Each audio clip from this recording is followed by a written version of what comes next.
here's Brodie Brazil.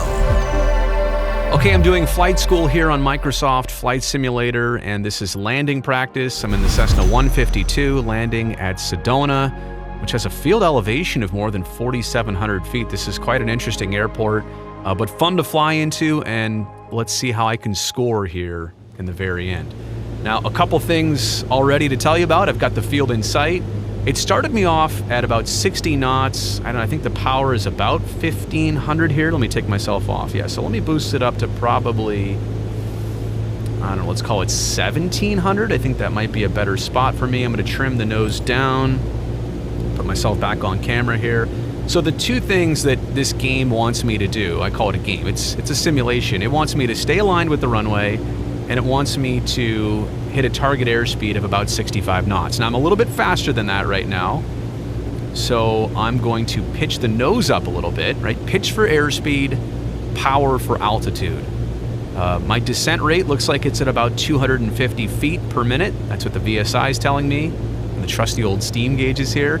So now I'm at 70 knots. I'm getting closer to 65, but this is kind of the cat and mouse game.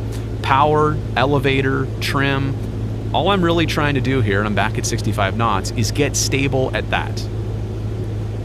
Eventually, I'm going to depart from 65 knots because at some point, as I get closer to the runway environment, I don't want to be pulling 65 knots. I need to start slowing down so that I can land somewhere in this point, in this case, between the numbers and the 1,000-foot markers, the touchdown zone. So I'm at 65 knots, or I was for a second, a little faster now. I am aligned with the runway. I've been that way the whole time.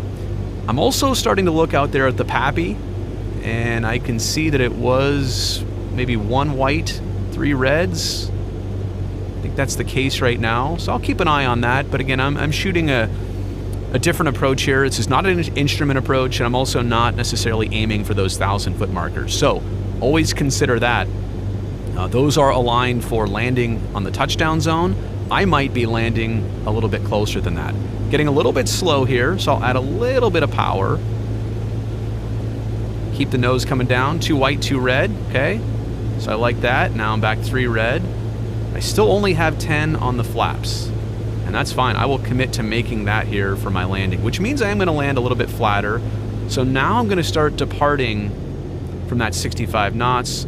I've basically reduced the power to a very low setting. Now I brought it back to idle. I'm going to put it up on my landing view here. Descent, descent, descent, round out, hold it, hold it, hold it, flare, flare, flare, flare. Land on the 2 main nose wheels right there. Let the nose come down. Start even braking on both sides. And we'll have a look here at the outside view. I like the center line right there.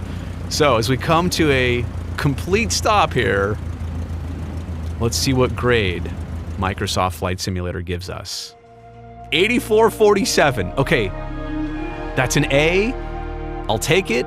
I probably got a little bit too slow close to the runway. I added some power, but then that obviously made me land a little bit longer than I was planning to. Still landed right around the touchdown zone.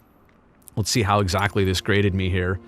Following the glide slope pretty well, flaring the aircraft pretty well, stopping the aircraft was really good. So again, I would shoot for 9,000 points or 10,000 points. That's kind of the goal here, but 84.46, I guess I'll take it. And I guess I have to say this, landing practice, a little bit different in real life than on this game, but this does simulate it to a very high level. And you can gain something from doing this over and over as it applies to your real life flight training in an aircraft.